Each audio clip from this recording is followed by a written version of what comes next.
சொல்லுங்க ஐயா, நான் யாருன்னு கூட தெரியாம நான் ஒரு வார்த்தை சொன்னேங்கிறதுக்காக இவ்வளோ பெரிய சாகசம் பண்ணி எனக்கு உதவி செஞ்சிருக்கீங்க. உங்க நன்றி கடனை இப்படியாவது நான் தீர்த்துக்கிறேன். உங்களுக்கு என்ன பிரச்சனைன்னு சொல்லுங்க. என் பேரு தர்மேந்திரா. கௌசல்யகிரிக்கு நான் தான் ராஜா. என் மனைவி சூக்ஷ்மா தேவி. கல்யாணமாயி 10 வருஷம் ஆச்சு. ஆனா எங்களுக்கு குழந்தையே பிறக்கல. நானும் என்னோட மனைவியும் இத பத்தி ரொம்ப கவலைப்பட்டோம். மருந்து சாப்பிட்டோம், கோயில் குளம் சாமியாரெல்லாம் பார்த்தோம். எல்லா சாமிக்கு என்னோட பிரச்சனையை நான் சொல்லிக்கிட்டேன். ஆனா எந்த சாமியும் என்ன பார்க்கல. இந்த பூவால என் பொண்டாட்டி கர்ப்பமாகறதுக்கு ஏதாச்சும் வழி இருக்கா அப்படின்னு அரசர் ரொம்பவும் கவலையா கேட்டாரு. அதுக்கு அந்த பாட்டி, நான் தான் சொன்னேனேப்பா, இந்த பூவால தயாரிக்கிற மருந்த சாப்பிட்டா என்ன வியாதி வேணும்னாலும் குணமாகும். நான் இந்த பூவை வச்சு மருந்த தயார் பண்ணி வைக்கிறேன். உங்க மனைவிய நாளைக்கு நான் வாழ்ற குடிசைக்கு கூட்டிக்கிட்டு வாங்க. அங்க உங்க மனைவிக்கு நான் இந்த மருந்த கொடுக்கறேன். அத கேட்டதுமே ராஜா ரொம்பவும் சந்தோஷப்பட்டாரு.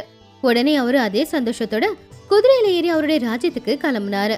சில நாட்கள்ல அவர் அவருடைய ராஜ்யத்துக்கும் வந்து சேர்ந்துட்டாரு. அவரு அரசியார்கிட்ட போய், பாரியாமணி, நான் உனக்காக ஒரு நல்ல செய்தி எடுத்துட்டு வந்திருக்கேன். அதை கேட்டா கால் தரையில நிக்காது. சந்தோஷத்துல நீ துள்ளி குதிப்ப. அவ்வளவு நல்ல செய்தி என்ன சுவாமி? தர்மேந்திர போன வழியில என்ன நடந்துச்சோ அத அப்படியே சூக்ஷ்மா தேவி கிட்ட சொன்னாரு. கூடிய சீக்கிரமே அவங்களுக்கு குழந்தை பிறக்க போகுது அப்படின்னும் சொன்னாரு. அத கேட்டதுமே சூக்ஷ்மா தேவியோட கண்ணுல சந்தோஷம் தெரிஞ்சது. நீங்க சொல்றது உண்மையா சுவாமி? இத்தனை நாள் என்னுடைய காத்திருப்புக்கு இப்போ பரிசு கிடைக்க போகுதா? நான் உடனே அந்த பாட்டிய பார்த்தே ஆகணும். அவங்க குடுக்கற மருந்த சாப்பிடணும். நாம சீக்கிரமா கிளம்பலாம். இது எல்லாத்தையுமே ஒளிஞ்சிருந்து பாத்துக்கிட்டு இருந்த மந்திரி, எனக்கு ஒரு நல்ல வாய்ப்பு போல.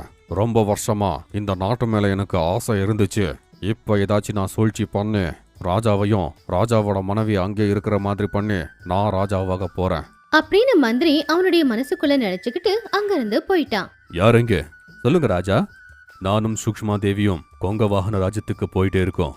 அதுக்கு தேவைப்படுற எல்லாத்தையும் நீங்க பண்ணுங்க. அப்படியே ஜீதேந்திராவை எங்க அறைக்கு வர சொல்லுங்க. அப்படியே ஆகட்டும் பிரபு. சொல்லுங்க மகாராஜா, போன வேலை சுகமா முடிஞ்சதா? என்னை கூப்பிட்டதுக்கு காரணம்? போன வேலை எல்லாமே நல்லபடியா நடந்துச்சு. நானும் சூக்ஷ்மா தேவியும் கொங்க வாகனத்துக்கு போயிட்டே இருக்கோம். திரும்பி வர வரைக்கும் நாட்டை பார்த்துக்கோ. யார் என்ன உதவி கேட்டாலும் கூட யோசிக்காம தீர்த்துவே. ஆகட்டும் ராஜா அப்படின்னு சொல்லி அரசர் அரசி 2 பேருமே கொங்க வாகன ராஜ்யத்துக்கு கிளம்புனாங்க. இந்த பக்கம் மந்திரி ஒரு அடியாள ஏற்பாடு பண்ணி அரசரையும் அரசியையும் கொல்ல சொல்லி அனுப்பி வச்சான்.